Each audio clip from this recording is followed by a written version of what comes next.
कहते सियासत बुढ़े मकारा दे हथ विच मकतब अदारे गवारा दे हथ विच खुदा ही सलामत रखे पाकिस्तान नू शीशे का घर है लोहारा दे हथ विच। शहबाज शरीफ की हैसियत क्या है? बिलावल भुट्टो जैसा वजीर खारजा पाकिस्तानी आपकी और मेरी शर्मिंदगी है।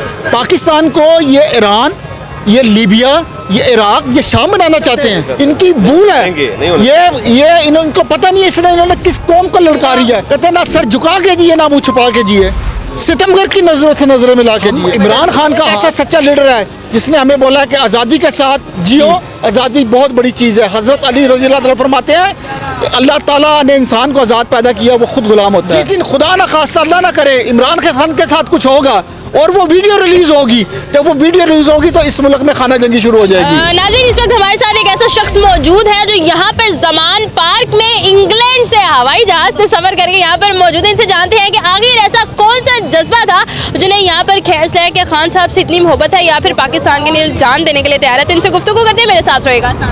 जी वालेकुम सर, कैसे हैं आप? अल्हम्दुलिल्लाह। सर, इंग्लैंड तो सीधा पाकिस्तान खैरियत? जी देखें जी, पाकिस्तान हमारी मिट्टी है, हमारा खमीर है पाकिस्तान, तो इंशाल्लाह हमने पाकिस्तान ही आना है तो कहाँ जाना है। और एक खान साहब ने जो हमें शऊर दिया है, सबसे पहले तो हम पाकिस्तान के लिए आए हैं। कायदे आज़म के बाद अगर कोई लीडर आया है तो वो इमरान खान आया है, जिसने हमें ला इलाहा इल्लल्लाह मोहम्मद रसूलुल्लाह का मकसद समझाया कि असल मकसद क्या है। डर और खौफ ख़त्म हो गया है, तो कहते ना सर झुका के जिए ना मुँह छुपा के जिए, सितमगर की नज़रों से हम नज़रें मिला के जिए।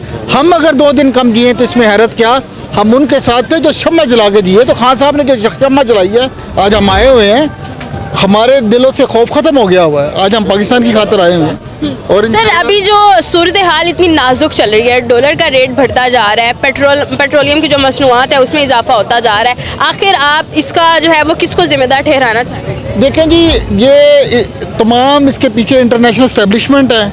इन्होंने जिनको जेलों में होना चाहिए था, जिन चोरों को, उनको हुकूमत इन्होंने दे दी।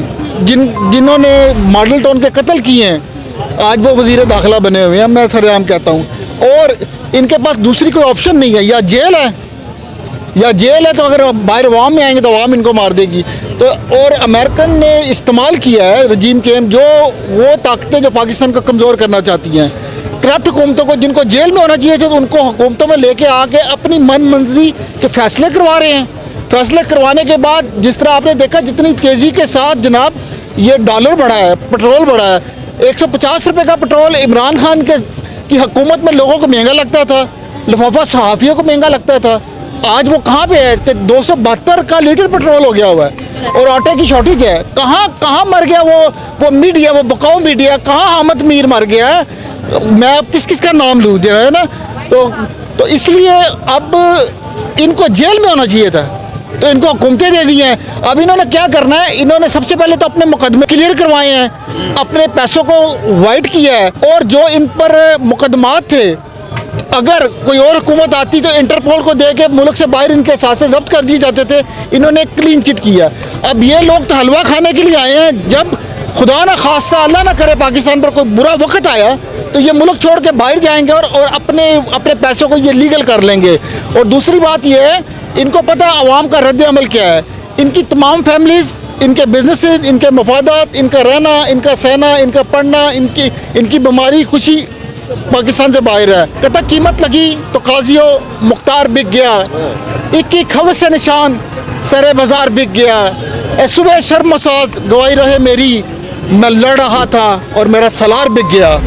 अब आज हमें अब हम किसके पास जाएं, किस अदालत में जाएं, किस जज के पास जाएं?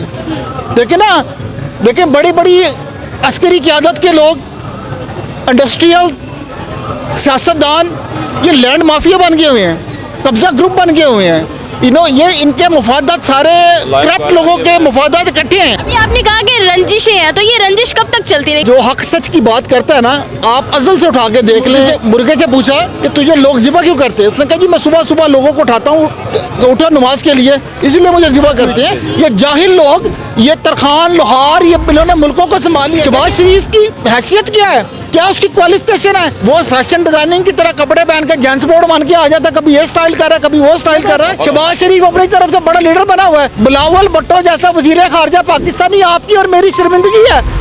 हम बेइज्जत हैं यार, क्या मदद हो रहे हैं इंटरनेशनल दुनिया में। कोई हम में से कोई मर्द का बच्चा नहीं है, कोई पढ़ा लिखा नहीं है। कर रहे हैं ये लोग, इंतजार कर रहे हैं कि अमेरिका की हवा पर इन्होंने पाकिस्तान को इतना मखरूज कर देना। IMF के साथ जो मुआहदे करके जाएंगे, मुआहदे करने के बाद क्या होगा कि मुल्क डिफॉल्ट की तरफ जाएगा। इमरान खान आएगा तो उसको 10 साल और लग जाएंगे। जिस दिन खुदा ना खास्ता अल्लाह ना करे इमरान खान के साथ कुछ होगा और वो वीडियो रिलीज होगी, जब वो वीडियो रिलीज होगी तो इस मुल्क में खाना जंगी शुरू हो जाएगी। और वो अस्करी क़यादत, वो ब्यूरोक्रेट्स, वो जज हज़रात, वो बकाऊ मीडिया, एक बात याद रखें, जिस दिन पाकिस्तान में लोगों ने एहतसाब शुरू कर दिया तो ना तो करप्ट अस्करी क़यादत बचेगी, ना जज बचेंगे। पाक फौज जो सिपाही अपनी जान की परवाह किए बगैर मेरी हिफाजत कर रहा है, मेरे मुल्क की हिफाजत कर रहा है, मैं उसको सलाम पेश करता हूँ और मेरी जान भी उसके लिए हाजिर है। लेकिन जो करप्ट लोग हैं, ये मैसेज उनके लिए है। होश करो, बहुत हुआ, अब बस करो। अब ये अवाम ने जब तुम्हारे गिरेबान पकड़ने हैं, ना तो तुम्हारे रिश्तेदार महफूज रहने हैं और ना ही तुम्हारे फ्रंटमैन मजबूत। सिंपल सी बात है। 25 साल पहले इनके एहसासे क्या होते थे? एक बंदा सेकंड लेफ्टिनेंट भर्ती होता है, मेजर या ब्रिगेडियर बन जाता है, या जनाब एक वकील होता है वो जज बन जाता है, या एक 17 ईयर का ब्यूरोक्रेट्स होता है। 25 साल बाद पहले उसके पास 5 मरले का घर था, आज उसकी प्रॉपर्टी 50 करोड़ रुपए की या 5 अरब रुपए की है। कहाँ यार, कहाँ से कितनी सैलरी है? आप मनी ट्रेल तो देना। पाकिस्तान को ये ईरान, ये लीबिया, ये इराक, ये शाम बनाना चाहते हैं। हम इमरान खान का हाल कर्नल कदाफी की तरह या सद्दाम हुसैन की तरह नहीं करना चाहते। इनकी भूल है ये इनको पता नहीं है इसने इन्होंने किस कौम को ललकारी है। ये इमरान खान का इस मुल्क पर एहसान है, उस पर एहसान है कि उसने अभी कौम को पुकारा नहीं है। उसने कहा कि मेरा मुल्क है, मेरे मुल्क को नुकसान होगा। नहीं तो 8 माह पहले इस्लामाबाद लोगों को बुलाया होता ना, 8 माह पहले बुलाया होता तो आज सिनेरियो टोटली चेंज होता है। ये कहता है, इसमें सिंपल सी बात है, जिसने करप्शन की है उसका लिविंग स्टैंडर्ड देख लें। 25 साल पहले क्या था? उसका बाप तरखान था, लोहार था, मोची था, नाई था, क्या था? और आज वो जनाब X5 में, BMW में, मर्सिडीज में, बेंटली में फिर रहा है। जो बड़ी मुश्किल के साथ कायदे आज़म ने जो है ना हिंदुओं से और अंग्रेज़ों से आज़ाद करवाया था, आज वो आज़ादी किसी और टाइप की थी। वो फिर भी गैरतमंद लोगों से हमने आज़ादी ली है। अब हमारा वास्ता बगैरत और जो है ना ऐसे जाहिल और गवार लोगों से पड़ गया हुआ है। इनसे हमें छीनना पड़ना है और इनसे जितनी देर तक हम अपने हक के लिए बाहर नहीं निकलेंगे ना, तो ये लोग हमें नहीं देंगे। ये हमें ये भेड़ बकरियों की तरह इसी तरह मारते जाएंगे। ये हमारा लेवल चेक कर रहे हैं और अपने टकाने ये मजबूत करी जा रहे हैं। घरों से बाहर निकले, एहतजाज करें, इमरान खान का साथ दें, बल्कि पाकिस्तान का साथ दें। और एक ऐसा सच्चा लीडर है जिसने हमें बोला कि आज़ादी के साथ जियो, आज़ादी कहता क्या दे मौसम से रही तबीयत आज़ाद उसकी, काश गुलशन में सुनता को फरियाद उसकी। आज़ादी बहुत बड़ी चीज़ है। हज़रत अली रज़ी अल्लाह तआला फरमाते हैं अल्लाह ताला ने इंसान को आज़ाद पैदा किया, वो खुद गुलाम होता है। बिल्कुल नाज़रीन, आप देख सकते हैं क्या जज्बा है इनमें। इन्होंने बहुत अच्छी एक लाइन की जो मुझे टच की कि हम गोरों के गुलामों के भी गुलाम बन चुके हैं। हमारे लिए सवालिया निशान है और फिक्र का एक कहले के लम्हा है कि क्या वाकई हम लोग इतने घिर चुके हैं। जी तो नाज़रीन, मौजूदा सूरत हाल के बारे में लोगों के पॉइंट ऑफ व्यूज़ आपके साथ शेयर किए। इस बारे में आपका क्या पॉइंट ऑफ व्यू है, कमेंट सेक्शन में ज़रूर बताइएगा। इसी के साथ अपनी मेज़बान को दीजिए इजाज़त। अल्लाह निगहबान।